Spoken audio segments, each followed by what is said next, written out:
We are less than 1 year away from the 2024 elections. There are several important Senate races, and the GOP's chances of winning a majority are increasing. Let's head to the map and see who would win control of the Senate based on current polls, fundraising data, and historical trends. We'll start out on the West Coast, where Democrats are in a very good position to hold onto the seats they currently control. In Washington, four-term incumbent Democrat Maria Cantwell is running for re-election. She won by nearly 17% in 2018. An Elway research poll shows her leading Raul Garcia, the only declared Republican candidate, by 20 points. This one is safe for the Democrats. In California, we have a very interesting race, so long as you're a Democrat. California holds a nonpartisan primary, meaning that the top two candidates advance to the general election regardless of party affiliation. As you can imagine, it's extremely likely that two Democrats will be on the ballot in November. But which Democrats will they be? The three major candidates in the race right now are House Reps Adam Schiff, Katie Porter, and Barbara Lee. Schiff and Porter have consistently polled as the top two candidates, but Lee and Republican Steve Garvey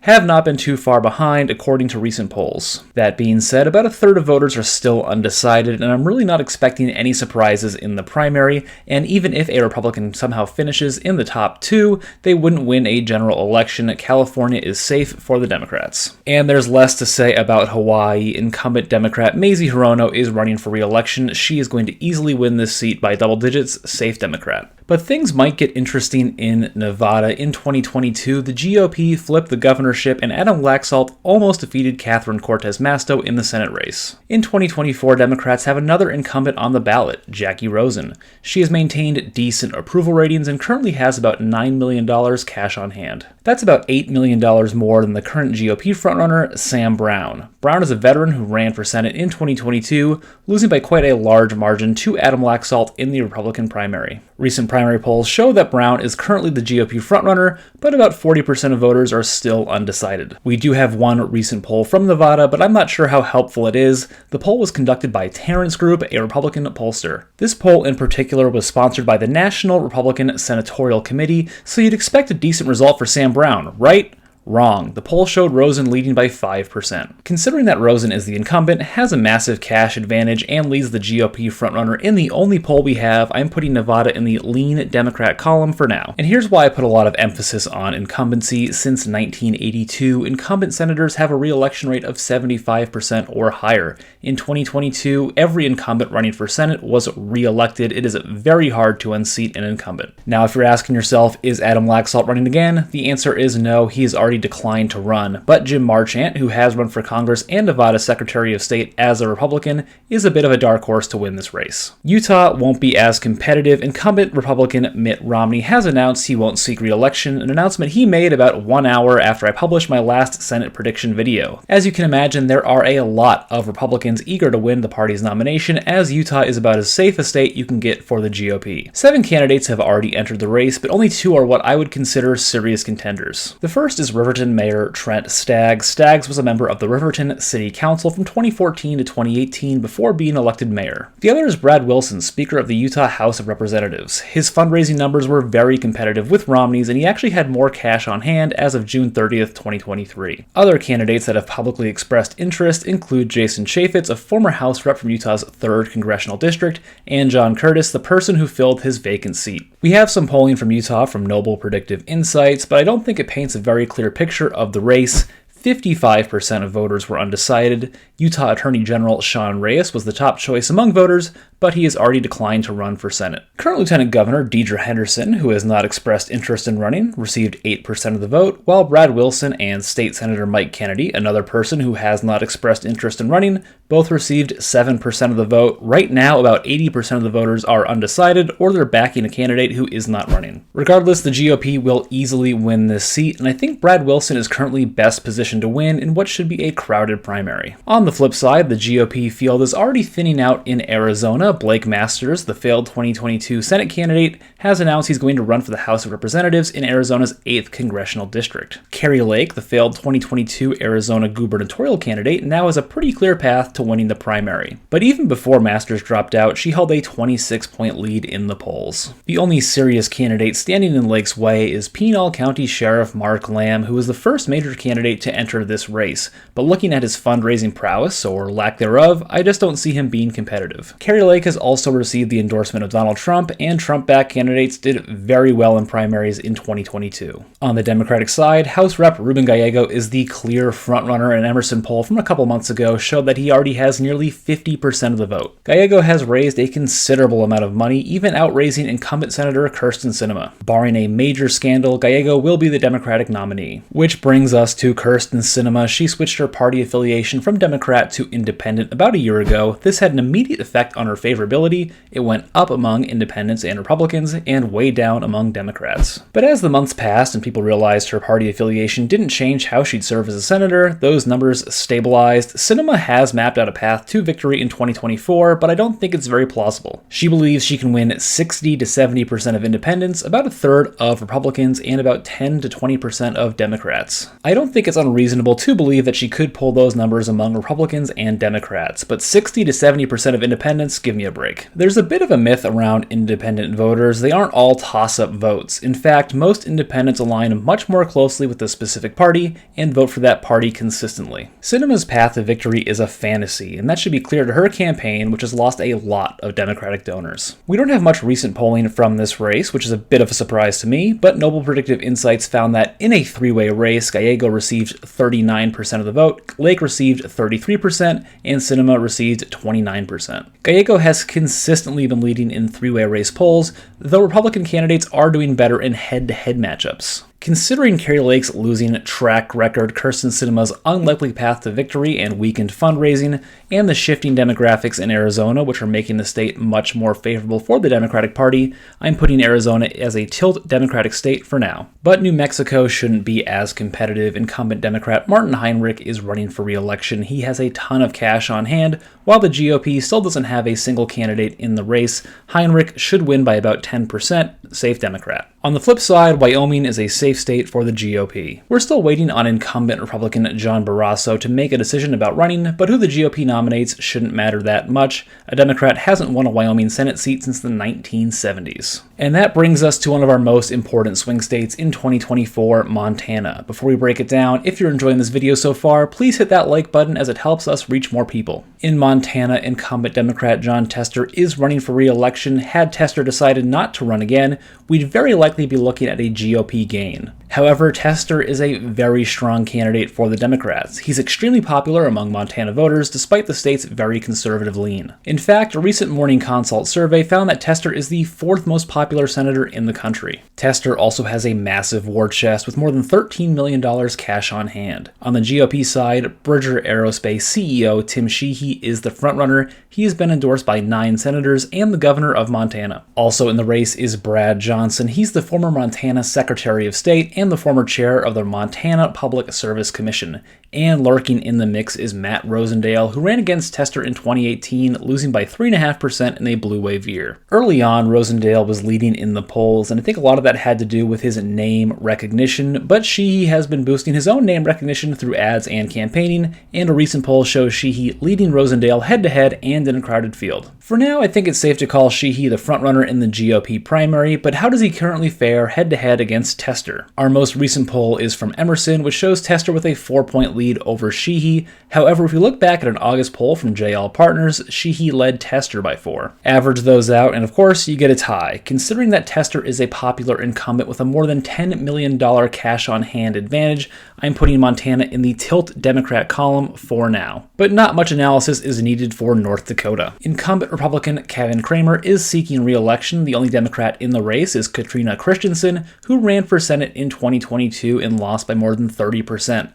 However, there was an independent who pulled in 18% of the vote in that election. Regardless, North Dakota is a safe state for the GOP. For the first time in 70 years, both of Nebraska's Senate seats are up for election in the same cycle. In the regular election, incumbent Republican Deb Fischer is running for re-election. She was re-elected to the seat by nearly 20% in 2018. Now, there's an interesting new Change Research poll from Nebraska showing that Dan Osborne, an independent union leader, is actually leading Deb Fischer by 2%. Change Research is a liberal research research firm, and according to 538, they have a mean reverted bias heavily favoring Democratic candidates. Despite that, this result is pretty eye-opening. I don't want to read too much into any one result, but it's something to keep in mind moving forward. If this is a trend that actually sticks, I'll revisit my Nebraska ratings. In the special election, incumbent Republican Pete Ricketts is running for re-election. Ricketts was appointed to this seat following the retirement of Ben Sasse, who left to become the president of the University of Florida. The GOP should win both seats by double digits. Right now I have them both as safe states, but remember, keep an eye on that Deb Fischer race. In Texas, Ted Cruz is running for re-election. Cruz had a bit of a scare in 2018, narrowly defeating Beto O'Rourke. There's a large field running to unseat Cruz in 2018, but the current frontrunner is House Rep Colin Allred. Allred has been endorsed by 4 senators, 4 House reps, and several organizations. He also has a massive fundraising edge over his primary competitors.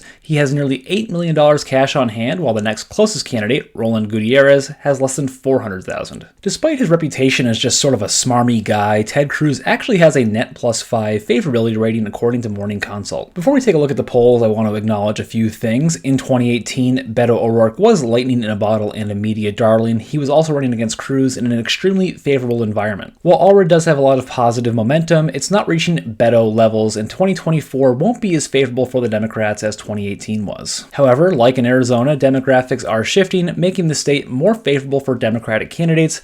I just don't think things have shifted enough yet to put Texas into the toss-up category. We have 2 polls, but they were both conducted in May, so they don't have much value, but they showed Cruz leading by 5 and 7 points respectively. Looking at the full picture, I think a Ted Cruz victory of about 5% is the likeliest outcome right now. It's somewhere on the border of lean and likely GOP. I'm going to put it in the likely GOP column, but that would quickly change if new polls showed a closer race. In Mississippi, incumbent Republican Roger Wicker is seeking re-election. He actually has a couple opponents for the primary, but I doubt they'll be much of a factor. On the Democratic side, we have just one candidate, Ty Pinkins. Pinkins was the Democratic nominee for Mississippi Secretary of State in 2023, a race which he lost by 19%. Some people may be a bit more optimistic about the Democratic Party's chances after the recent gubernatorial election in Mississippi, which Republican Tate Reeves only won by 3.2%. Don't be fooled, there were a lot of things working against Reeves that won't be a factor in this race. It is safe for the GOP. In Tennessee, incumbent Republican Marsha Blackburn is running for re-election.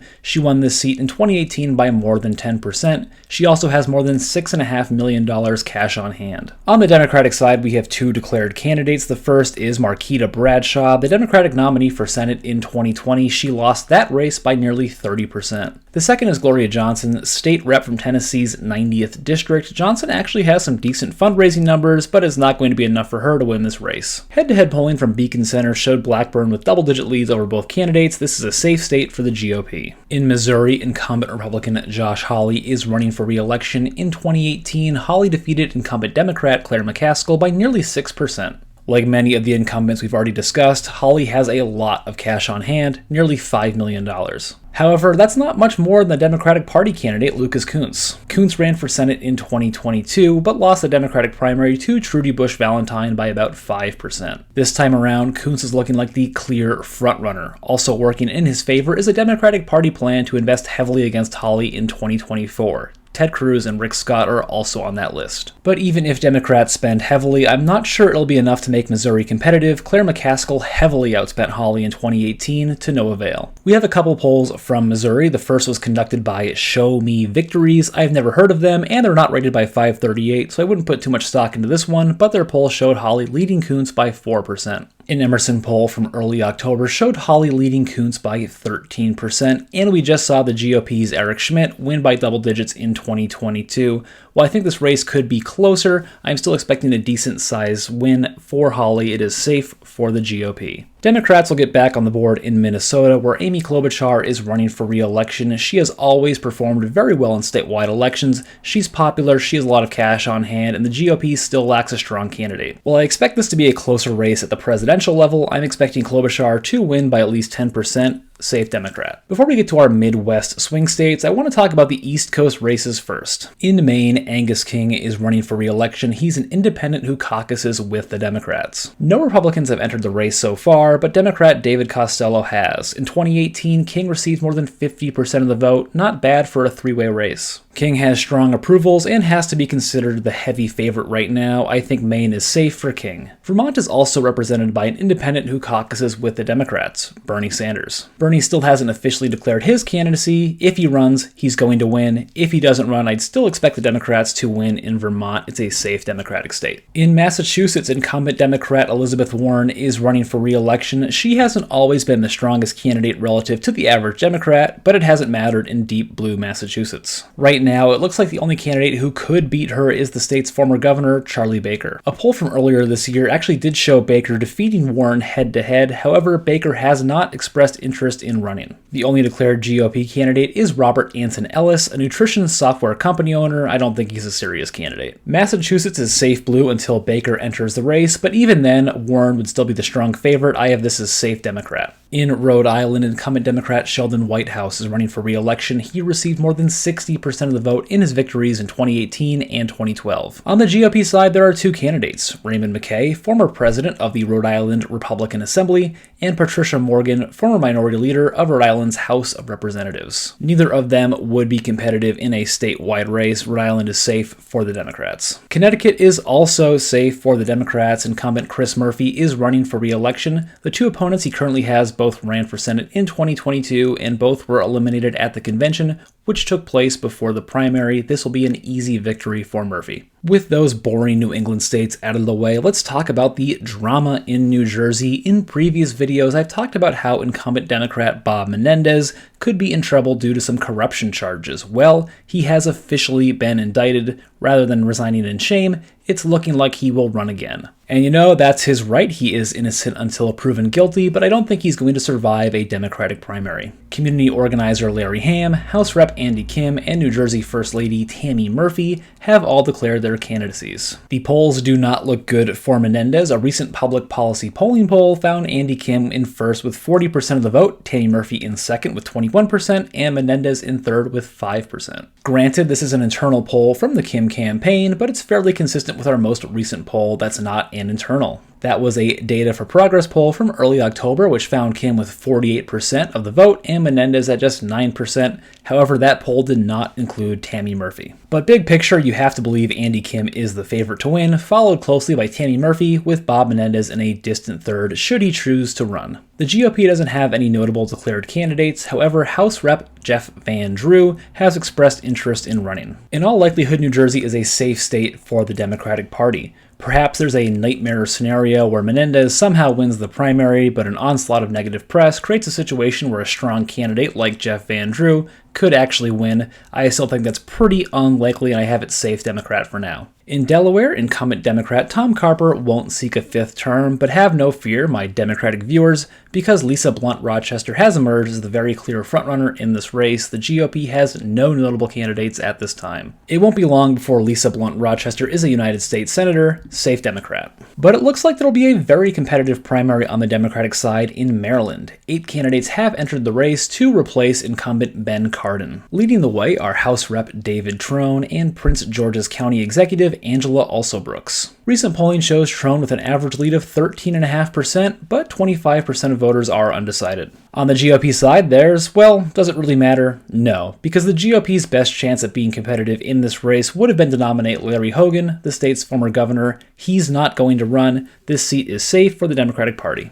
In my home state of New York, incumbent Democrat Kirsten Gillibrand is running for re-election. She has been clobbering opponents since getting elected to the Senate. The GOP still does not have a candidate in this race, and while some of my conservative viewers may think New York is in play after seeing the result in 2022, don't expect a close race here. This seat is safe for the Democrats. And in Virginia, incumbent Democrat Tim Kaine is running for re-election. Like many of the other incumbents we've talked about, he is sitting on a ton of money. On the GOP side, we're looking at a crowded field, but there's one candidate who stands out, Scott Parkinson, Vice President of Club for Growth and former Chief of Staff to Ron DeSantis. We don't have any polling from this race, but we can look to the recent 2023 midterms for some additional guidance. The Democrats regained full control of the Virginia General Assembly, but they also lost some swing districts. So while I do expect Tim Kaine to win by a comfortable margin, don't expect a landslide. In the absence of polling, I'm putting Virginia in the likely Democrat column, though I wouldn't fault anyone for saying it's a safe Democrat. As you can see, the Democrats have built up a nice wall in the Northeast, but how will they fare in Florida? Incumbent Republican Rick Scott is running for re-election. He has never been an electoral juggernaut, and his tenure as chairman of the National Republican Senatorial Committee wasn't particularly inspiring. Working in his favor is the rightward shift we've seen in Florida in recent elections. 6 Democrats have entered the race, but the clear frontrunner is Debbie Mucarsel-Powell, House Rep from the state's 26th Congressional District. She has a massive fundraising edge and is the only candidate with notable endorsements. If you've watched my previous videos, you might be asking yourself, what happened to Phil Eyre? Well, now he's running for the House of Representatives and has endorsed Mucarsel-Powell. While Eyre was in the race, his team conducted an internal poll showing him trailing Rick Scott by just 4%. A more recent poll, sponsored by the Democratic Senatorial Campaign Committee, showed Debbie Mucarsel-Powell leading Rick Scott by 1%. Polls like this typically have a bias towards the party that sponsors them. Regardless, it's a decent result for Mucarsel-Powell, one that demonstrates she has some degree of electability. But when we look at the totality of factors, I still think Florida is at least a lean GOP state. I'm looking forward to getting more data points to see if 2024 will be like 2022, a completely non-competitive environment, or 2020, where Florida is at least somewhat in play for the Democratic Party. And before we talk about our remaining swing states, let's address Indiana. Incumbent Republican Mike Braun won't seek re-election. Stepping right in as the frontrunner is Jim Banks, House Rep from Indiana's 3rd Congressional District. Banks has been endorsed by basically everyone, including Donald Trump and 14 senators. The Democrats don't have a formidable candidate right now, so this election is shaping up to be more like a coronation for Jim Banks. It is safe for the GOP. With 5 states left on the map, the GOP just needs one more to reach 50. I'll tell you where I think their best shot is in just a minute, but first, if you've enjoyed this video so far, hit that subscribe button to stay up to date with the latest election news. I had a goal of passing Kirsten Sinema's subscriber count by the time she made a decision to enter the Arizona Senate race. Well, we've crushed that milestone, so let's aim a little higher. Mitch McConnell has 6,000 YouTube subscribers. Let's see if we can pass him by election day. I hope you'll help us get there. Getting back to the Senate races, I think the GOP is now in a very strong position to flip West Virginia. Incumbent Democrat Joe Manchin won't seek re-election. He was their best chance at winning, and some polls actually showed him in the lead. Without Manchin, who will the Democrats turn to? The only candidate in the race right now is Zachary Shrewsbury, a political organizer and Marine Corps veteran. Meanwhile, the GOP has 2 very strong candidates. The first is current Governor Jim Justice. Prior to Manchin dropping out, Justice was beating Manchin head-to-head. The other is House Rep Alex Mooney, who wasn't doing quite as well against Joe Manchin. Fortunately for the GOP, Jim Justice has consistently led in the primary polls, and he's the clear frontrunner to win both the primary and this Senate race. At one point, West Virginia was looking competitive. Now it's safe for the GOP, a huge flip in 2024. In Pennsylvania, incumbent Democrat Bob Casey is running for re-election. He has historically been a very strong candidate, winning by 17% in 2006, 9 in 2012, and 13 in 2018. Casey has very strong approvals and more than $7 million cash on hand. The GOP currently has one declared candidate, David McCormick, former U.S. Undersecretary of the Treasury for International Affairs. McCormick ran for Senate in 2022, narrowly losing to Dr. Oz in the Republican primary. McCormick entered the race near the end of Q3, so we don't have a clear picture of what his campaign finances look like right now, but he is expected to receive some very large contributions from wealthy donors. While I do believe McCormick is a strong candidate, at least much better than Doug Mastriano or Dr. Oz, I'm not sure he'll have what it takes to actually flip this seat, even running alongside Trump at the top of the ticket. We have 3 polls since October, and all 3 show Casey leading. On average, Casey leads by 7%, and considering the incumbency edge, I'm putting Pennsylvania in the lean category for the Democratic Party. Democrats also have a strong incumbent in Ohio, where Sherrod Brown is running for re-election. He has a net +8 approval rating, not bad for a Democrat in a state that is continuing to shift towards the GOP. But the Republican Party does have some decent candidates. The first is Frank LaRose, Ohio's current Secretary of State. There's no doubt the failure of Issue 1, which LaRose was the face of, could hurt his chances of actually getting elected to the Senate. The second is Matt Dolan, state senator from Ohio's 24th district. Dolan ran for Senate in 2022, finishing third behind J.D. Vance and Josh Mandel. And third is Bernie Moreno, who ran for Senate in 2022 but withdrew from the race before the primary. It's an interesting balance here in Ohio. On one hand, you have the strong incumbent. On the other, it's a state shifting against the incumbent's party, as evidenced by Trump's victories in 2016 and 2020, as well as J.D. Vance's Senate victory in 2022. So, what do the polls say? We have several different polls since October, but the first one I want to address is from the Ohio Northern University Institute for Civics and Public Policy. This poll shows Brown leading all three candidates by double digits in head-to-head matchups. To me, this really feels like an outlier. I feel quite confident in saying that Sherrod Brown is not going to win this race by double digits. And of course, this poll would throw off our averages, so let's see where we end up if we remove it from the sample. If we just look at the recent Emerson and Data for Progress polls, here are the averages. Brown leads Moreno by 7, Brown leads LaRose by 2.5, and Brown leads Dolan by 2. Those numbers seem a lot more realistic to me.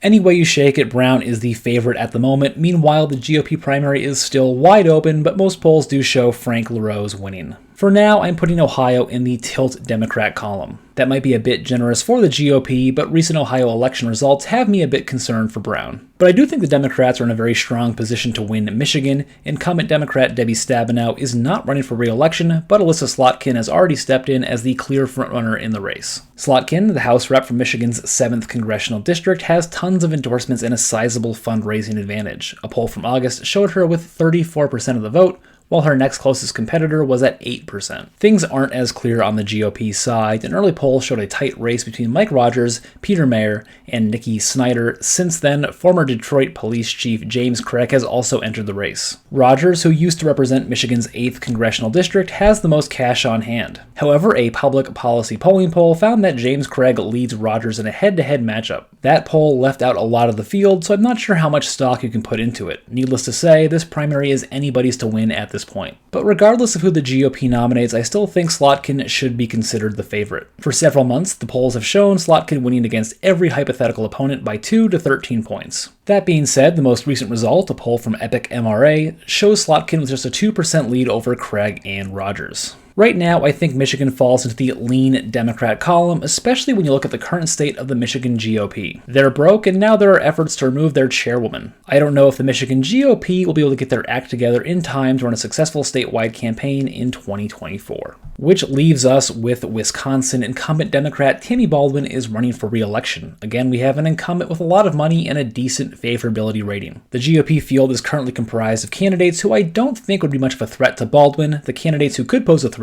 Mike Gallagher, Brian Steele, Tom Tiffany, have all declined to run. And unfortunately, we only have one poll. It was conducted 6 months ago and sponsored by the National Republican Senatorial Committee. It showed Tammy Baldwin leading Mike Gallagher, who will not be running, by 1%. That poll is a decent result for Baldwin considering it's a GOP-sponsored poll against a candidate much stronger than those who are actually in the race. We don't have much data right now, so I'm going back to the fundamentals. The Democrats have a strong incumbent with a lot of money up against what is currently a weak field. Wisconsin is lean Democrat, bringing us to 50 senators from each party, meaning that whoever wins the presidency controls the Senate majority. So make sure to check out my next video to see what the polls currently say about a Trump versus Biden rematch in 2024. Thanks for watching.